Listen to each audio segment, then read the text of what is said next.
어두운 밤, 굳게 닫힌 창 너머에 한 아이가 서 있습니다.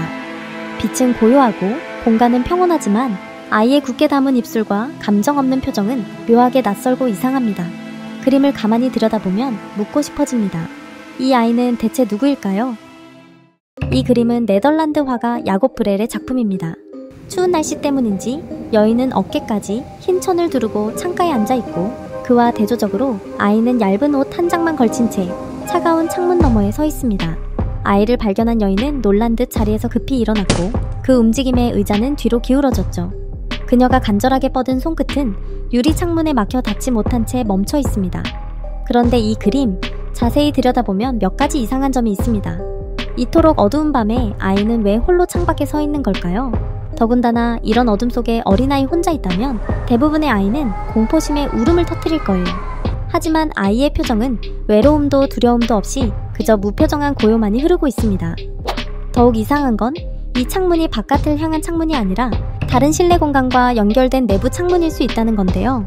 17세기 네덜란드 주택 구조에서는 방과 방 사이에 창문을 두는 것이 흔한 형태였기 때문에 같은 집 안에 있는 아이를 보고 여인이 이토록 놀랄 이유는 없었겠죠. 그래서 우리는 상상하게 됩니다.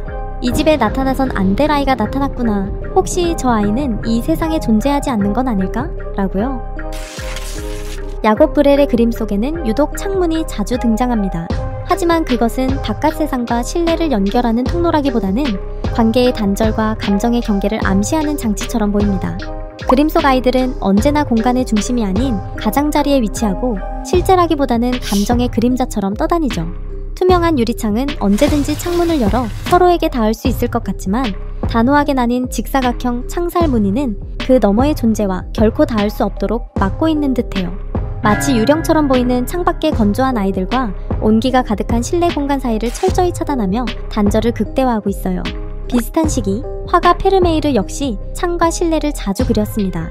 그의 공간이 따뜻하고 평온한 정적을 담았다면 브렐의 공간은 고요하지만 어딘가 불편하고 평온한 듯하지만 설명되지 않는 낯설음을 머금고 있죠. 창문 너머 예술의 저자 박소연은 이 차이를 이렇게 설명합니다. 나에게 페르메이르는 로맨스 영화고 브렐은 미스터리 스릴러다.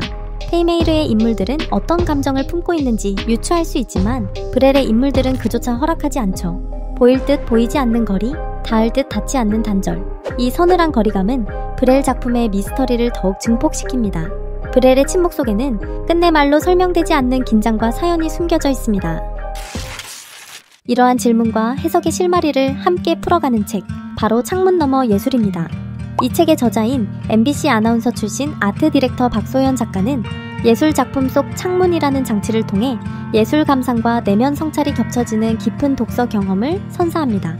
특히 창문 너머 미스터리 챕터에서는 야곱 브렐의 작품을 중심으로 창문이 연결이 아니라 단절일 수도 있다는 역설적인 메시지를 전합니다.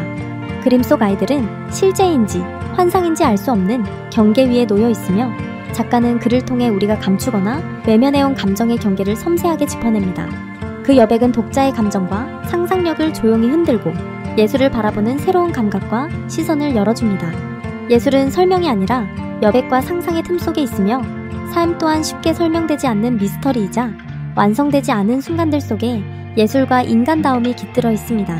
이 책은 우리가 무심히 지나쳤던 창을 다시 열게 하고 그 너머에 머물고 있던 자신만의 감정과 기억을 마주하게 합니다. 그림은 하나의 창입니다. 이 여름 그 창 너머로 당신의 마음을 들여다보는 건 어떨까요?